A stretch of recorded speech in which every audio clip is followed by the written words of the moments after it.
আমাৰ স্থানীয় যি এমএলএ সেই এমএলএও আহিছিলে এই পথটো চাবলৈ আৰু এমএলএ আহি এটা আধাৰশিলা স্থাপন কৰি তেখেতৰ কৰ্তব্য সামৰণি মাৰিলে।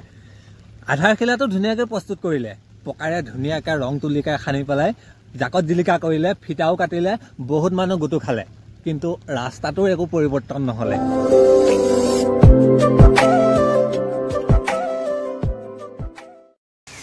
নমস্কাৰ সকলোকে। বৰষুণৰ কাৰণে এইকেইদিন বাহিৰত গৈ পেলাই ভিডিঅ' বনোৱা অকণমান অসম্ভৱ হৈ গৈছে, কাৰণ বৰষুণেই দি আছে, অহৰহ বৰষুণ, এখনতেকো এৰা নাই। আৰু বৰষুণৰ ফলত চাৰিওফালে কেৱল বানপানী, আমাৰ এইফালেও বানপানী হৈছে।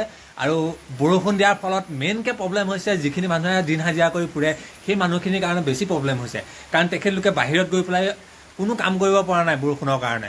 আৰু ৰাতিপুৱা টাইমত বিশেষকৈ আমাৰতো ছাইডৰ পৰা বহুত মানুহ যায় দিন হাজিৰা কৰিবৰ কাৰণে, আৰু ৰাতিপুৱা টাইমত এনে কিছুমান লোকো আছে যিসকল লোকে ঢালাই কাম কৰিবলৈ যায়, বিভিন্ন জেগাত চৰ্ট ঢালেগৈ। তেখেতলোকেও এই বৰষুণৰ কাৰণে ক'তো চৰ্ট ঢালিব পৰা নাই, কাৰণ কালি ৰাতিপুৱা এখন গাড়ী গৈছিলে আমাৰ এইফালৰ পৰা, বহুত দূৰ দূৰণিত যায় তেখেতলোক, সেইকাৰণে গাড়ী লৈ যায়। আৰু তেখেতলোক গৈ বৰষুণৰ কাৰণে তেখেতলোক আকৌ উভতি আহিবলগীয়া হ'ল, কাৰণ বৰষুণ দি আছে, চৰ্ট ঢালিব নোৱাৰে। আৰু সেইকাৰণে বিশেষকৈ প্ৰব্লেম হৈছে সেই দিন হাজিৰা কৰা মানুহখিনিৰ কাৰণে, ক'তো কাম কৰিব পৰা নাই। আৰু বানপানী হৈছে যিহেতু চাৰিওফালে বানপানী, আৰু আমাৰ এইফালেও বানপানী হৈছে। গতিকে ব'লক আমাৰ এইফালৰ বানপানী কিছু দৃশ্য আপোনালোকক দেখাই আছোঁ।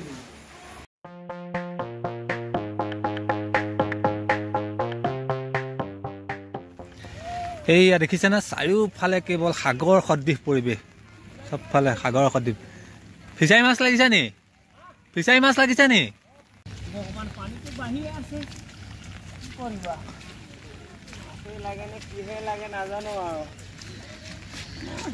ইমান দহত মাছ লাগে নেকি?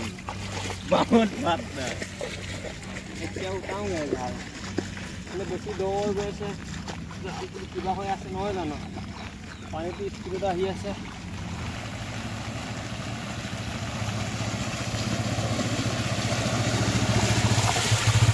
আপোনালোকৰ চাগে নিশ্চয় মনত আছে, যোৱা বছৰ মই এটা কবিতাৰ শিৰোনাম দিছিলোঁ বাৰিষা আহে এই পথেদি।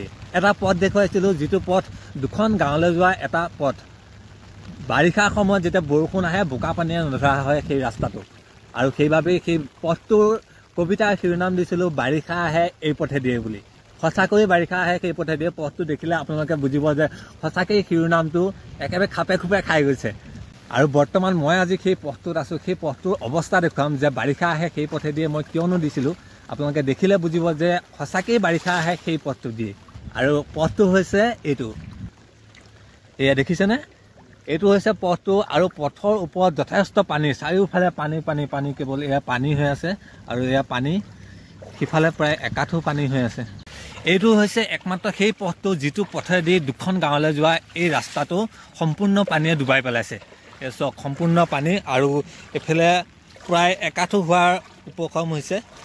আমাৰ স্থানীয় যি এমএলএ সেই এমএলএও আহিছিলে এই পথটো চাবলৈ, আৰু এমএলএ আহি এটা আধাৰশিলা স্থাপন কৰি তেখেতৰ কৰ্তব্য সামৰণি মাৰিলে। আধাৰশিলাটো ধুনীয়াকৈ প্ৰস্তুত কৰিলে, পকাৰে ধুনীয়াকৈ ৰং তুলিকাই সানি পেলাই জাকত জিলিকা কৰিলে, ফিটাও কাটিলে, বহুত মানুহ গোটো খালে, কিন্তু ৰাস্তাটোৰ একো পৰিৱৰ্তন নহ'লে। ৰাস্তাটো একেই হৈ থাকিল, এটা শিলগুটিও নপৰিলে সেই ৰাস্তাটোৰ ওপৰত। বৰ্তমান সেই ৰাস্তাটোৰ ওপৰেদি পানী বাগৰি আছে, কাৰণ বৰষুণ যথেষ্ট হৈ আছে। এইকেইদিন অহৰহ পানীয়েই পানী হৈ আছে, বৰষুণ হৈছে, আৰু চাৰিওফালৰ পৰা পানী, নদীৰ পানীও সোমাইছে। নদীৰ পানী সোমোৱাৰ ফলত ৰাস্তাটো সম্পূৰ্ণভাৱে বুৰ গৈছে। বৰ্তমান গাঁৱত যিখিনি গাড়ী বাইক আছে সেই বাইকখিনি সম্পূৰ্ণ উলিয়াই আনিছে ৰাস্তালৈ, কাৰণ ক'ব নোৱাৰি ৰাতিৰ ভিতৰত কিমান পানী হৈ যায় ক'ব নোৱাৰি, কাৰণ পানী এতিয়ালৈকে ৰোৱাৰ নামেই লোৱা নাই। বৰ্তমানটো বাৰিষা সময়, গতিকে সকলোফালে বানপানী হৈছে, গতিকে ৰাস্তাত বানপানী উঠাটো স্বাভাৱিক কথা। কিন্তু বানপানী শুকোৱাৰ পাছত এইটো ৰাস্তাত কিমান দিনলৈ বোকা পানী খচকি গঞাই খোজকাঢ়িবলগীয়া হ'ব, সেইটোহে আচল কথা।